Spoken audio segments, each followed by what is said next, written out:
$38 billion from Meta, $11 billion from Apple, $100 billion from Google, all from Europe. Trump raised tariffs. The EU clapped back, not with steel, mode or sedans, but by going straight for America's Achilles heel. April 2025, Trump finger-pointed westward, stood at the podium and declared, "I'm slapping a 20% tariff on all EU goods. They're bleeding America dry." It sounded like a blockbuster movie. Then the numbers showed up and killed the climax. European Commission, that's just wrong. WTO, statistical nonsense. Economists, it's math you get when a fifth grader guesses on a trade test. Reality check. The EU imposes an average tariff of only 1 to 4.8% on US goods. So where did Trump pull the 39% number from? Simple. In 2024, the US ran a $235.6 billion trade deficit, with the EU importing $65.8 billion worth of goods. Divide the two and voila, 38.9%. Rounded up. A number? Yes, a real tariff rate, not even close. Trump screams about being exploited, but the US is the one cashing the check. The real question isn't who taxed whom, it's who's playing the global leverage game better. The EU didn't retaliate with wines or steel. They didn't hit the warehouse. They went straight for the data vault. Big tech, America's pride and profit, also happens to be its most exposed nerve.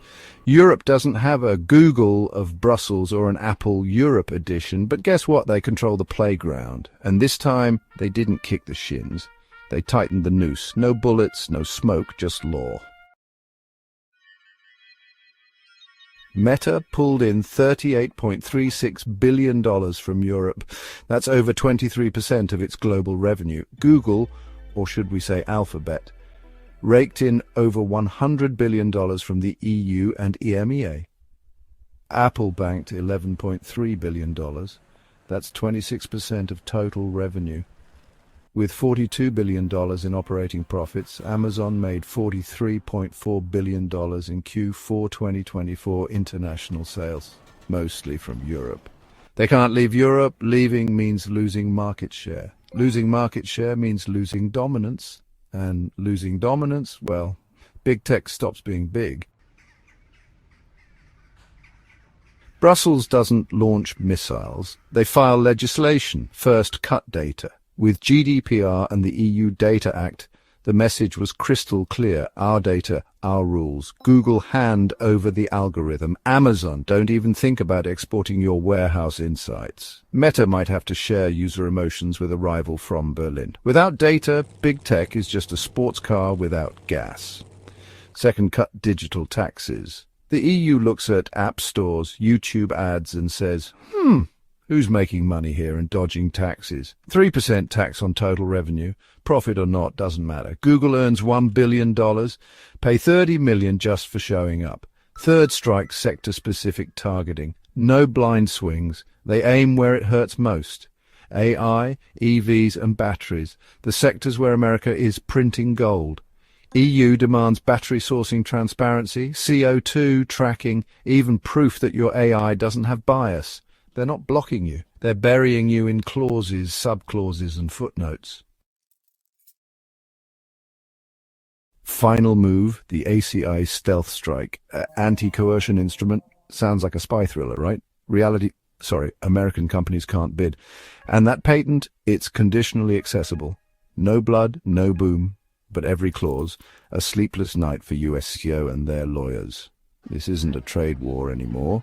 It's a war over who defines power in the digital age. The EU doesn't need to shout. They write, and the world reads. And the US? Still rich, but no longer the rule maker. Big tech? Still huge, but now they're playing on someone else's field. $1.7 trillion pulled. $5 trillion erased from the markets.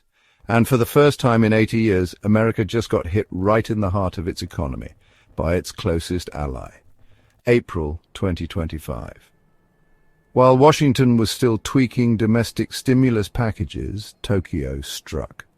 $1.7 trillion in U.S. treasuries, once called strategic gold, was dumped in just 48 hours. No press conference, no negotiation, just one line of data quietly updated on Bloomberg that morning. Wall Street stared at the screen, then bled. It was the largest capital pullout in US-Japan history, and it proved one thing: financial loyalty doesn't last forever. No bombs dropped, just one bond dump, and Wall Street went up in flames. Dow Jones lost 4,800 points, Nasdaq dropped 12%, S&P 500 fell to its worst level since the 2008 crisis. Panic spread faster than any recovery tool. $5 trillion in US market cap evaporated. Bond yields on the 10-year Treasury shot up to 6.2%. Home buyers crushed, businesses squeezed, credit cards suffocating. According to Fidelity, 47 million retirement accounts hit. Major pension funds lost 15 to 20% in just 3 weeks. Personal assets collapsed. Market trust snapped. The middle-class dream torn into shreds. Wall Street didn't need a war. It just needed confidence to vanish, and the collapse began. After dumping $1.7 trillion in treasuries, Japan didn't run home. They pivoted and attacked with capital. $300 billion into Chinese and Indian bonds, $200 billion into Southeast Asian infrastructure, reserves in yuan and rupee up 40%. USD holdings slashed from 54% to 35%. This wasn't a tantrum, it was a chess move years in the making. And no, the US wasn't blindsided. Japan had warned, stop taxing our EVs, stop manipulating the yen, stop treating us like the junior partner. Washington didn't listen, so Tokyo pulled the plug. No threats, no sanctions. Just stopped buying US debt and started investing elsewhere. The result? America lost its buyer, its leverage, its seat at the head of the table. China, not a chance. They've slashed their US bond holdings from $1.1 trillion to under $800 billion in 5 years. Europe, too busy saving itself. The Middle East, now trading oil in yuan. When Japan walked away, America realized no one else was standing behind them, and the system began to crack piece by piece.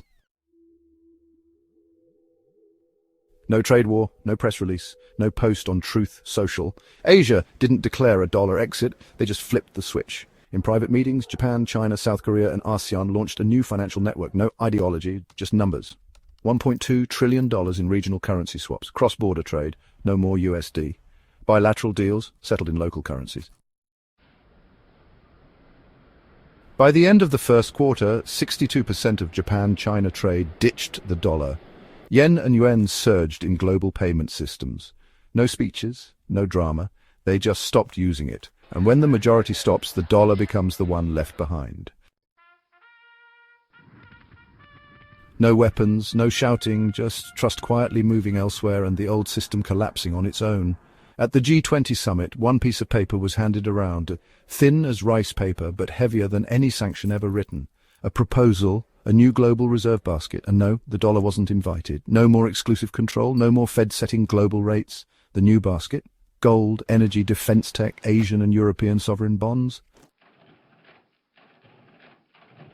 According to the IMF, USD's share of global reserves dropped to 52.7%, the lowest in nearly 30 years. Yuan and yen rose faster than at any point since their global recognition. No one's turning their back on America. The world is simply choosing a new path, one where they don't need permission to use their own money. This isn't a collapse, it's a shift, change. The dollar wasn't defeated, it was simply moved aside.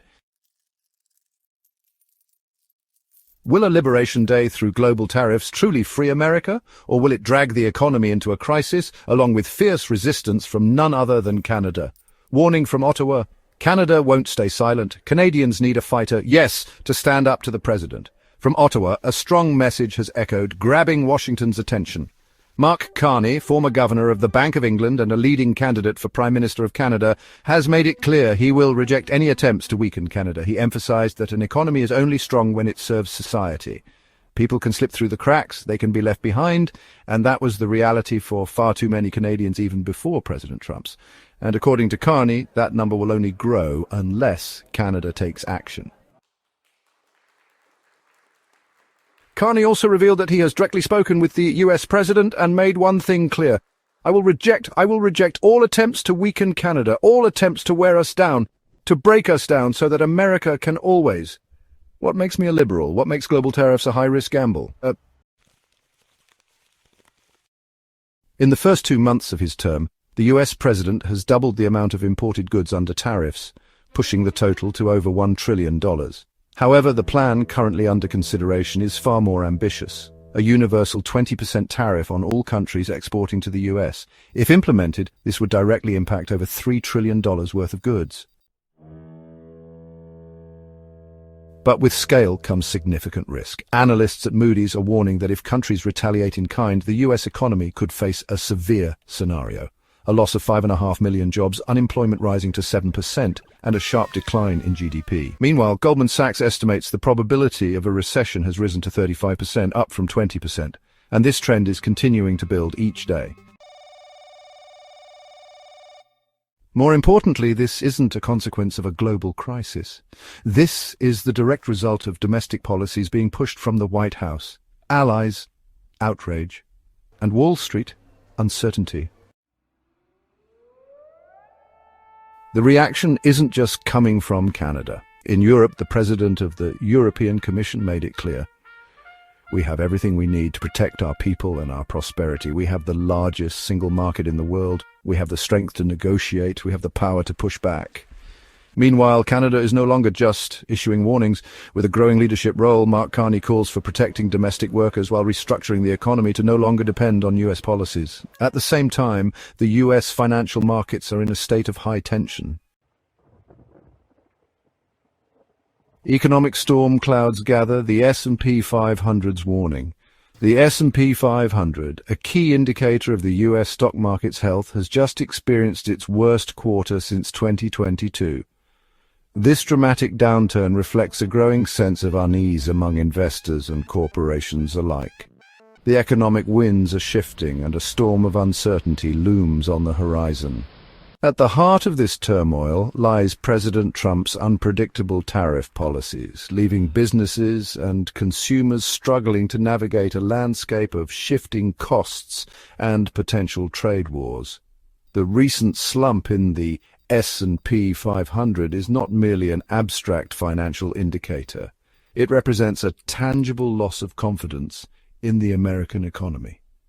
This decline has far-reaching consequences, impacting retirement savings, corporate investments, and overall economic growth. As the S&P 500 stumbles, so too does the sense of stability that once characterized the American economic landscape. Adding to the anxiety, Goldman Sachs, a titan of the financial world, has downgraded its GDP forecasts. Their analysis paints a bleak picture of the future, warning of rising inflation, increased unemployment, and the looming specter of a recession. These projections, coming from one of the world's most respected financial institutions, have sent shockwaves through Wall Street and beyond. The fear is palpable as businesses and investors brace themselves for the potential economic storm. BlackRock, the world's largest asset manager, echoes these concerns. Their CEO, Larry Fink, has stated bluntly that he believes the United States is already in a recession. This stark assessment, coming from a figure who wields immense influence in the financial world, has further fueled anxieties about the future of the American economy. Chaos reigns inside the tariff tumult of the White House. Within the hallowed halls of the White House, confusion reigns supreme. President Trump's impending decision on tariff policy has created a chaotic environment, with advisors scrambling to make sense of an ever-changing landscape.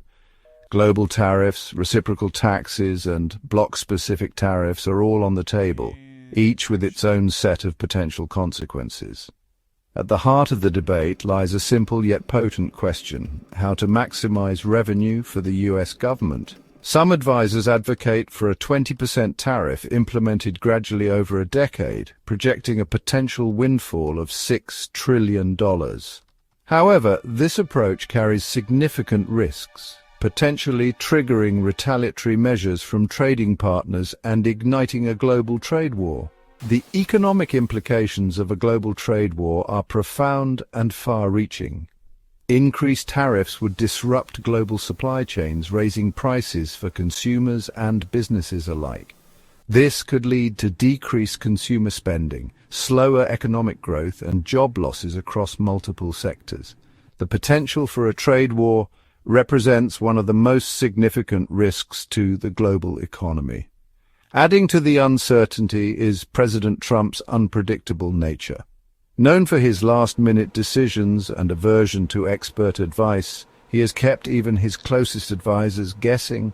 This unpredictability has created a climate of fear and uncertainty, making it nearly impossible for businesses to plan for the future. Annexation aspirations. Trump's controversial Canadian claims.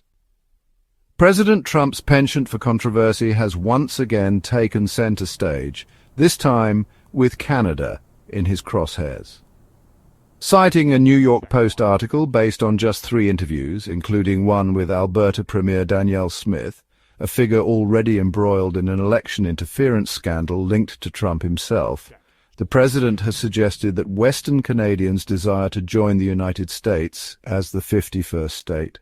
These remarks, widely condemned as insensitive and out of touch, have sparked outrage and disbelief on both sides of the border.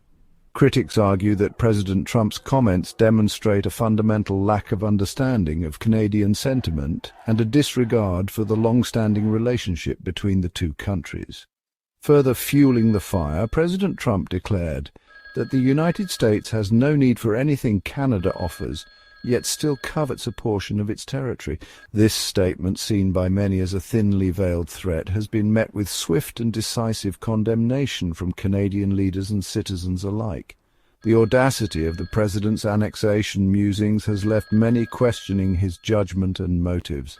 The potential ramifications of President Trump's words extend far beyond mere diplomatic awkwardness. His rhetoric threatens to damage the close economic ties between the United States and Canada, jeopardizing billions of dollars in trade and countless jobs. The president's comments have cast a long shadow over the future of the US-Canada relationship. Canada bites back. Boycotts, campaigns, and billboards of discontent. Canada, long regarded as a steadfast ally and trading partner of the United States, has responded to President Trump's provocations with a mix of defiance and strategic retaliation. From coast to coast, Canadians are rallying together, determined to protect their interests and send a clear message that they will not be bullied. One of the most immediate and impactful responses has been a widespread boycott of American goods and services. Canadians are choosing to spend their dollars at home supporting Canadian businesses and sending a clear message of economic resistance. This boycott has already had a significant impact, with some American companies reporting a sharp decline in sales to Canadian consumers. Adding to the pressure, the Canadian government has launched a multi-pronged Choose Canada campaign. This initiative, designed to promote Canadian tourism, products and investment opportunities, is a direct counterpoint to President Trump's dismissive remarks about Canada's value. The campaign has gained significant traction, resonating with Canadians eager to demonstrate their national pride. Perhaps the most visible sign of Canada's displeasure can be found on billboards strategically placed in major American cities. These billboards, bearing slogans like "Trump's tariffs you pay," aim to educate American consumers about the true cost of the president's trade policies. By highlighting the negative impact on American wallets, these billboards are a powerful tool in the fight against tariffs. Section 5, A Prime Minister's Promise, Carney's three-pronged plan for Canada. In the face of President Trump's aggressive rhetoric and unpredictable actions, Canadian Prime Minister Mark Carney has emerged as a steadying force, offering a message of unity, resilience, and a clear plan for the future.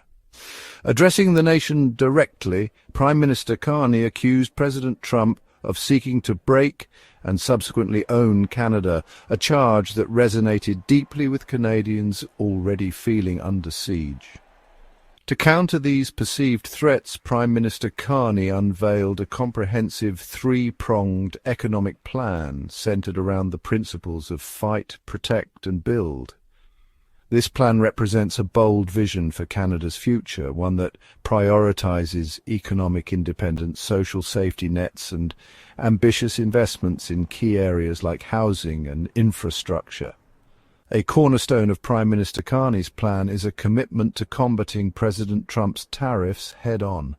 This includes challenging the tariffs through international trade organizations like the World Trade Organization, as well as exploring retaliatory tariffs on American goods. The Prime Minister has made it clear that Canada will not back down from a fight, vowing to protect Canadian jobs and industries from unfair trade practices. In addition to fighting back against external threats, Prime Minister Carney's plan also focuses on strengthening Canada's internal resilience. This includes bolstering social safety net programs like unemployment insurance and healthcare, ensuring that Canadians have a safety net to fall back on in times of economic uncertainty. The Prime Minister has also pledged to invest heavily in affordable housing, aiming to construct 500,000 new homes annually to address the country's growing housing crisis. Section 6. The grocery gauntlet tariff-driven price hikes hit consumers hard. As the trade war between the United States and Canada escalates, it's the everyday consumer who is increasingly caught in the crossfire.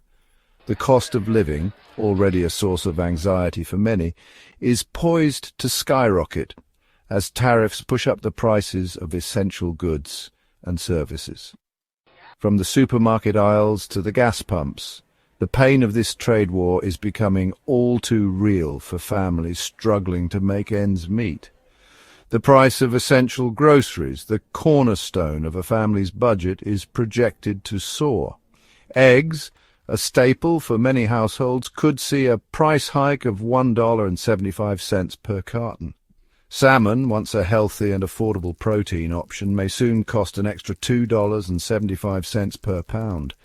Even the price of bread, a simple yet essential food, is expected to rise by 87 cents per loaf.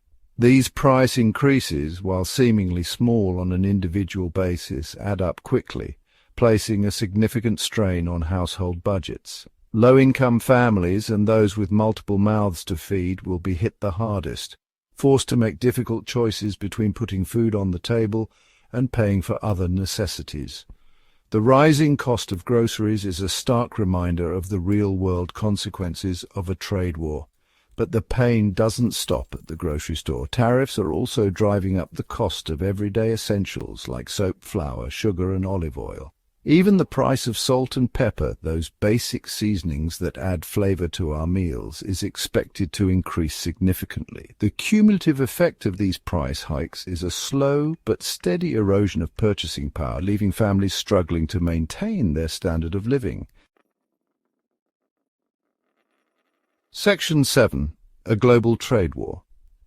The wider implications of tariff turmoil.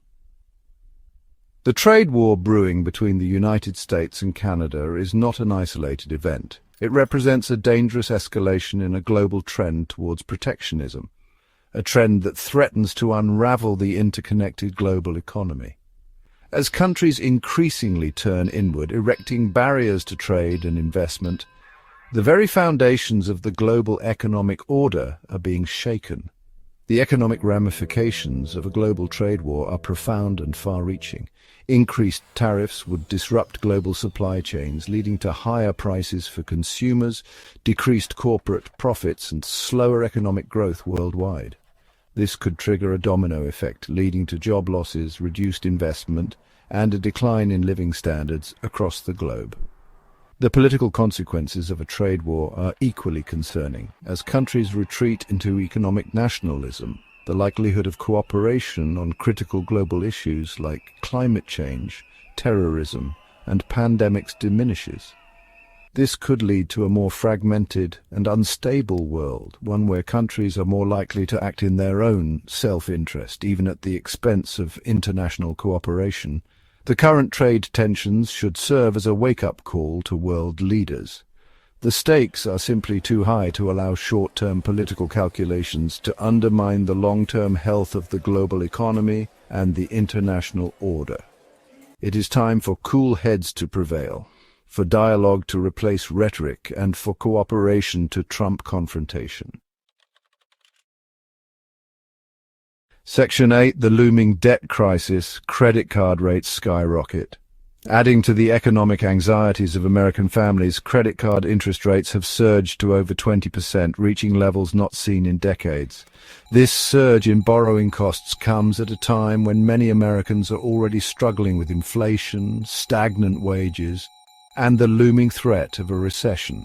The combination of these factors is creating a perfect storm for a potential debt crisis. For families already living paycheck to paycheck, the rising cost of credit card debt could be devastating. Even small purchases charged to credit cards can quickly spiral out of control with interest rates this high. This can lead to a cascade of negative consequences, including missed payments, damaged credit scores, and even bankruptcy. The burden of this debt crisis will not be felt equally. Low-income households, already disproportionately impacted by rising costs for essentials like food and housing, will be hit the hardest by soaring credit card rates. This could exacerbate existing inequalities and push more families into financial insecurity. The Federal Reserve's efforts to combat inflation by raising interest rates have contributed to the surge in credit card borrowing costs. While these rate hikes are intended to cool down the economy and curb inflation, they also make it more expensive for consumers to borrow money. This delicate balancing act highlights the difficult choices facing policymakers as they try to navigate a complex and uncertain economic environment. Section 9. Conclusion: A world on edge. The world watches with a mixture of apprehension and uncertainty as the economic and political landscape shifts beneath our feet.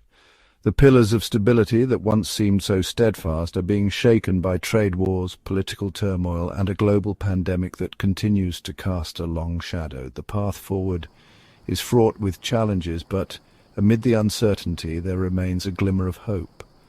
The resilience of the human spirit, our capacity for innovation, and our unwavering belief in a better tomorrow have seen us through dark times before. It is this same spirit that will guide us as we navigate the turbulent waters ahead. The challenges we face are significant, but they are not insurmountable.